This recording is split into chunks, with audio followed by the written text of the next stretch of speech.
Teater 1 telah dibuka.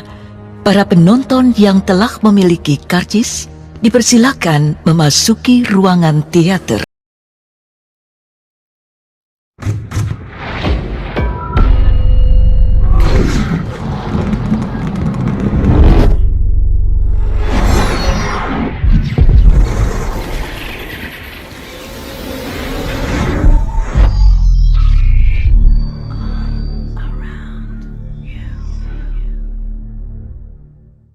Assalamualaikum warahmatullahi wabarakatuh. Kami dari kelompok 2 akan mempresentasikan tugas membandingkan buku. Perkenalkan, saya Nisa Permatasari. Saya Saraya Najia. Saya Ahmad Nedri Defai. Saya Kanacita Hanafi. Saya Rayu Septian Falah.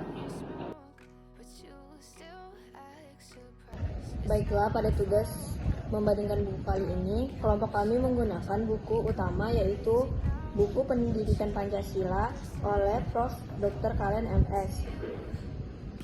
Dan untuk buku pembanding, kelompok kami menggunakan buku Paradigma Baru Pendidikan Kewarganegaraan dari Dr.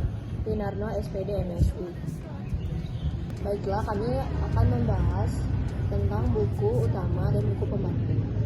Untuk buku utama, pembahasan bab 1, Landasan Pendidikan Pancasila, yang membahas bangsa Indonesia harus memiliki visi serta pandangan hidup yang kuat agar tidak terombang-ambing di tengah-tengah masyarakat internasional setelah melalui proses yang cukup panjang dalam perjalanan sejarah bangsa Indonesia, menentukan jati dirinya yang di dalamnya tersimpulkan ciri khas, sifat, dan karakter bangsa yang berbeda dengan bangsa lain, yang oleh para pendiri negara kita dirumuskan dalam suatu rumusan sederhana, namun mendalam, yang meliputi 5 prinsip yang kemudian diberikan nama Pancasila. Sedangkan dalam buku pembanding Paradigma Baru Pendidikan Kewarganegaraan bab 1 membahas pendidikan kewarganegaraan. Definisi adalah pendidikan di dalam dan demi tatanan politik yang ada. Pendidikan kewarganegaraan adalah bentuk pengembangan individu-individu agar mendukung dan memperkokoh komunitas politiknya. Sepanjang komunitas politik itu adalah hasil kesepakatan, tidak mungkin pendidikan kewarganegaraan itu menentang atau berlawanan dengan komunitas politik. Selanjutnya, pembahasan buku utama bab 2 mengenai bagaimana Pancasila menjadi dasar negara Republik Indonesia sebelum disiahkan pada tanggal 18 Agustus 1945 oleh PPKI. Nilai-nilainya telah ada dan melekat serta teramalkan dalam kehidupan sehari-hari sebagai pandangan hidup, sehingga materi Pancasila yang merupakan nilai-nilai tidak lain adalah dari bangsa Indonesia sendiri.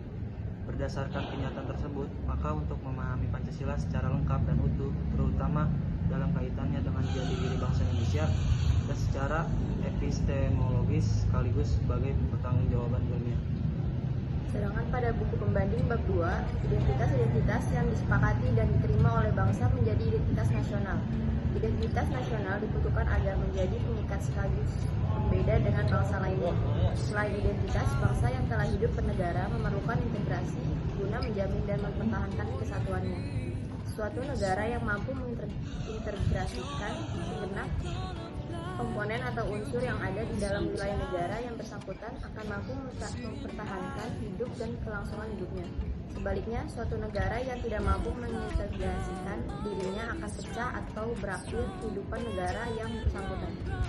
Dari buku utama bab 3 mengenai negara dan konstitusi merupakan dua lembaga yang tidak dapat disiapkan satu sama lain. Bahkan setelah abad pertengahan yang ditandai dengan munculnya demokrasi, dapat dikatakan tanpa konstitusi negara tidak mungkin terbentuk. Konstitusi merupakan hukum dasar suatu negara. Dasar-dasar penyelenggaraan bernegara didasarkan pada konstitusi sebagai hukum dasar. Penyelenggaraan bernegara Indonesia juga didasarkan pada suatu konstitusi. Hal ini dapat dicermati dari kalimat dalam pembukaan PUB NRI tahun 1945 Alumni. Sedangkan dalam buku pembanding bab 3 ini ialah berisi etika termasuk kelompok filsafat praktis dan dibagi menjadi dua kelompok, yaitu etika umum dan etika khusus. Etika merupakan suatu pemikiran kritis dan mendasar tentang ajaran-ajaran dan pandangan-pandangan moral. Etika adalah suatu ilmu yang membahas tentang bagaimana dan mengapa kita mengikuti suatu ajaran moral tertentu, atau bagaimana kita harus mengambil sikap yang bertanggung jawab berhadapan dengan berbagai ajaran moral. Etika umum mempertanyakan prinsip-prinsip yang berlaku bagi setiap tindakan manusia, sedangkan etika khusus membahas prinsip-prinsip itu dalam hubungannya dengan berbagai aspek kehidupan manusia. Selanjutnya yaitu kesimpulan. Sebagaimana yang dimaksud dalam pembukaan Undang-Undang Dasar 1945, Pancasila ialah dasar negara dari Negara Kesatuan Republik Indonesia. Harus dilaksanakan secara konsisten dalam kehidupan bernegara. Pancasila telah digunakan sebagai alat untuk memaksa rakyat setia kepada pemerintah yang berkuasa dengan menetapkan Pancasila sebagai satu-satunya asas dalam kehidupan bermasyarakat, berbangsa, dan bernegara. Rekomendasi menjadikan buku beserta pembahasan di dalamnya ini sebagaimana sarana yang dapat mendorong mahasiswa atau mahasiswi berpikir kreatif dan aktif dan tahu tentang pengertian-pengertian Pancasila.